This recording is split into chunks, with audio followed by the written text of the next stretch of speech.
What's up guys? Brian Kelly here from Zombie Guitar. In today's video I want to do one more lesson about arpeggios. So I know I've been on this topic for a while, the past few weeks. I know you guys are probably like, alright man, we get it. Arpeggios are great. Talk about something else. Well, today is actually something I've never talked about yet on this channel. Today, I'll get to it in a minute, but I actually had something else planned for today, something completely different, which I'm really excited to do. But I want to wait till next week. The reason is because I'm almost at 100,000 subscribers now, which is awesome. Thank you guys so much. That's amazing. I really, really appreciate the fact that you guys support me and subscribe to the channel. All that. Thank you so much. But I'm almost at 100,000 subscribers, and until now, I've never known anything about lighting and cameras and stuff like that. I just started researching yesterday. You would think that I would have already looked into that stuff after having been YouTubing for 5 years. But I guess it's never too late to start. So I ordered some new lights. I might order a new camera. I'm not sure exactly what I need, but I really want to start upping my video quality. So this new topic that I want to talk about, I want to wait until I have my new equipment in so we can start fresh, better video quality, new topic. That starts next week. For this week, I want to do one more lesson about arpeggios. So the topic of today's video is called superimposition. So I know that can sound scary if you don't know what it is. I know that can sound way too theoretical, way too deep, way too advanced. It's not, trust me. It's really not that hard. And I'm going to be giving you practical tips that you can use using the circle of fifths that you can directly apply this stuff to your lead playing as soon as you're done watching this video. So it's really not that hard. All that superimposition is, and this applies to both rhythm and lead. It means that guitar player number one is playing a certain chord. Like, let's say guitar player number one is playing an A minor chord, and then guitar player number two plays a different chord. For example, guitar player number two might play a C major chord. Those two chords played together will make a pretty sound. So that's all that superimposition is. This also applies to arpeggios as well. Guitar player number one is playing an A minor chord in the rhythm. Guitar player number two decides to play a C major arpeggio over top. The combined sound makes a pretty sound. So this lesson is going to be mostly about practical application, but I just want to give you a very quick overview of the theory behind superimposition. I'm going to give you one single example. Once I give you this one example, you're going to understand what superimposition is, and you can kind of figure it out for other combinations of chords. So guitar player number one is playing an A minor chord. Let's call guitar player number one the rhythm.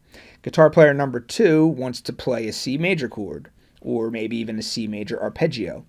So the combined sound of an A minor chord and a C major chord is what? Well, you can figure this out by just looking at the notes of each of the chords. So an A minor chord has the notes A, C, and E. A C major chord has the notes C, E, and G. So let's say that guitar player number one is the rhythm, so that's like the root sound. The bass player is also, playing an A. So the root sound is the A minor chord.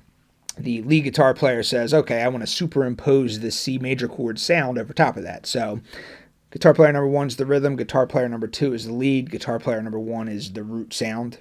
So you have A, C, and E, and then you have C, E, and G. So put all those notes together, eliminate any, redundant notes that are, duplicates, and you're left with four notes. You have A, C, E, and G. That is an A minor 7 chord. So you know that if an A minor is in the root and a C major is in the lead, and you play those two together, the superimposed sound is going to be an A minor 7 sound. So this superimposed minor 7th sound can be produced anytime there's a minor chord played in the rhythm section.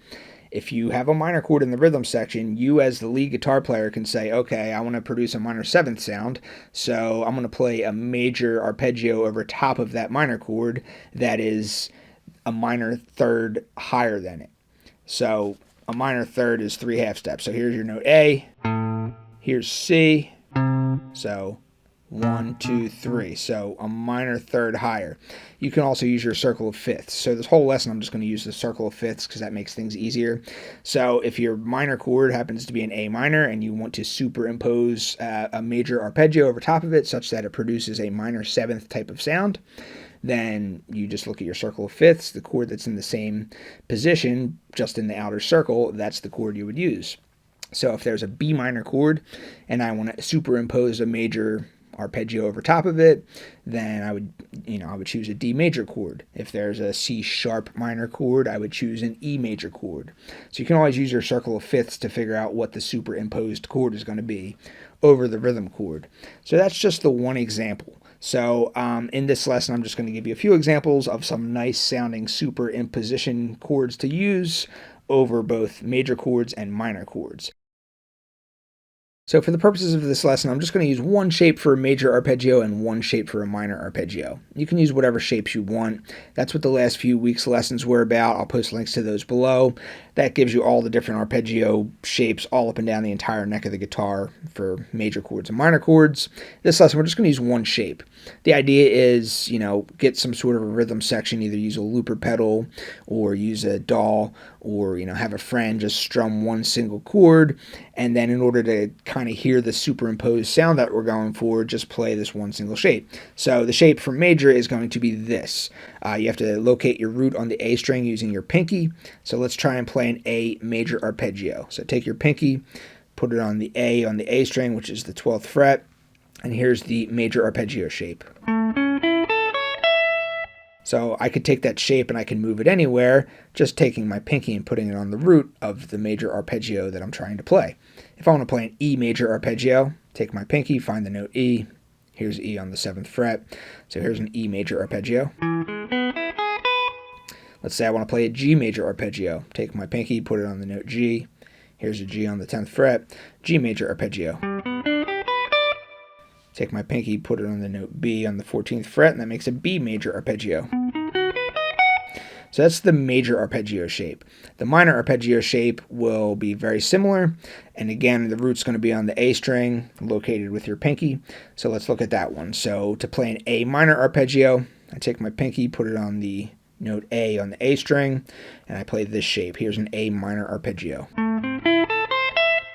That's an A minor arpeggio.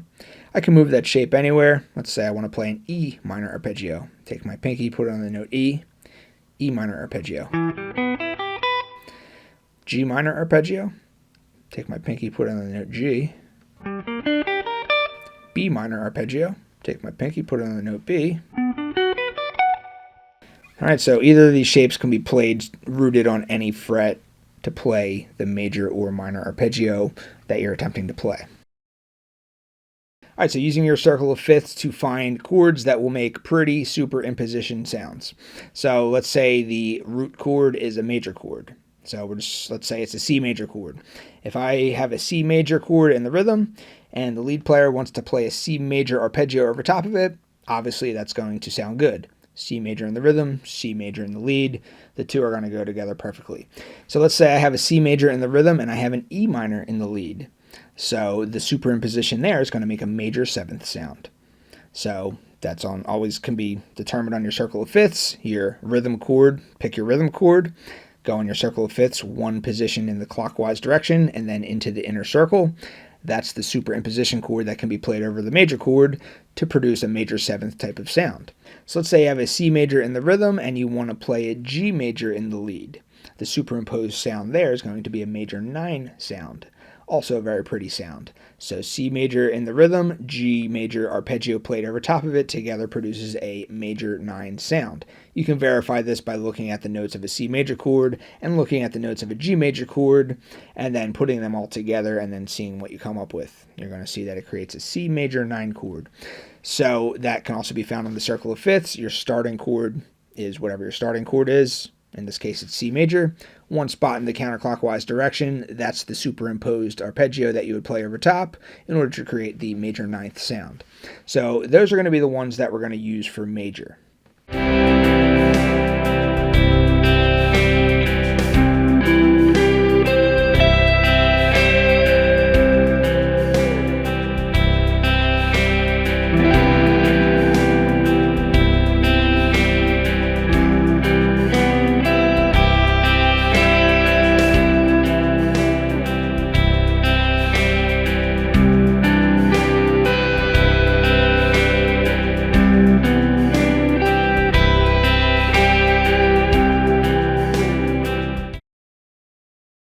right, so now we'll look at a few examples if you have a minor chord in the rhythm section and you want to superimpose some chords over top of it.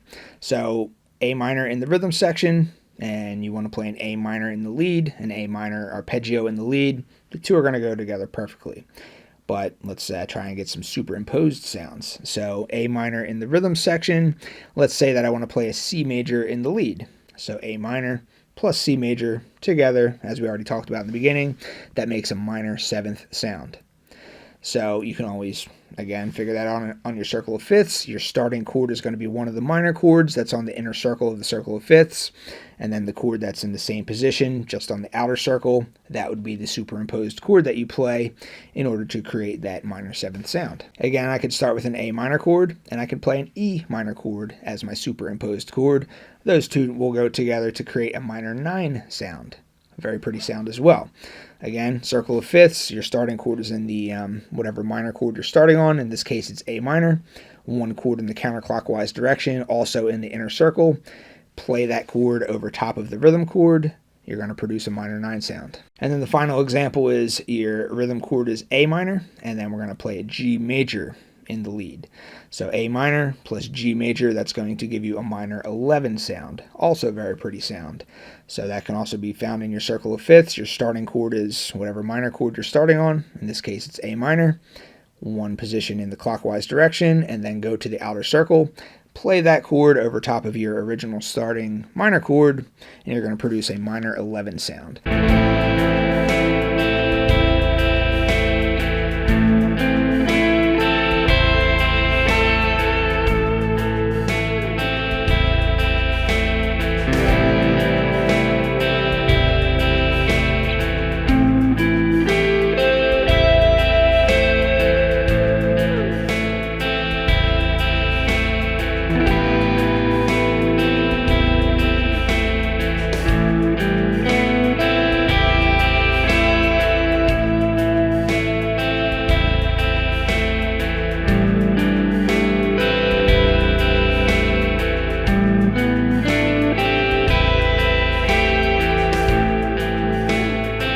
So as you can see, you can get some pretty interesting sounds through this superimposition principle. So every time you come across a minor chord, like an A minor chord, you can play an A minor arpeggio over it. It's going to sound great. I do it all the time. But, switch it up a little bit. Try playing a C major arpeggio over that A minor chord. Try playing a G major arpeggio over that A minor chord. And you don't have to just stick to these examples. The whole purpose of this lesson is just to kind of show you the possibilities. Like, there's so many possibilities. The possibilities are literally endless. Try it with all kinds of other chords. But the idea is just to get you to understand superimposition. Chord 1 plus chord 2 makes interesting chord sound. That's the idea of this lesson. And finally, if you're an upgraded member of Zombie Guitar, this lesson, along with all of the other arpeggio lessons from the past few weeks, have full access extras included with them.